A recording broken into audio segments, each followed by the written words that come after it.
શહેરના શિવાજી સર્કલ નજીક નવનિર્મિત પરિવાર હેલ્થકેર હોસ્પિટલનો આજથી શુભારંભ થયો છે.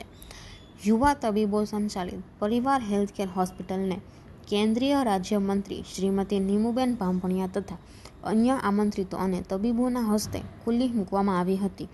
હોસ્પિટલના ઉદ્ઘાટન પ્રસંગે આમંત્રિત શુભેચ્છકો અને રાજકીય પદાધિકારીઓ બહોળી સંખ્યામાં ઉપસ્થિત રહી તબીબોને શુભેચ્છા પાઠવી હતી. નમસ્કાર, હું doctor Parthraj Umat, MD physician, managing director પરિવાર હેલ્થકેર હોસ્પિટલ. બધા રાજકીય અગ્રણીઓ, વડીલો, મહાનુભાવો બધાનું સ્વાગત કરું છું. પરિવાર હેલ્થકેર હોસ્પિટલની અંદર ફિઝિશિયન, ગાયનેક, પીડિયાટ્રિક, ઓર્થોપેડિક, સર્જન બધી જાતની ફેસિલિટી ડૉક્ટરો અવેલેબલ છે.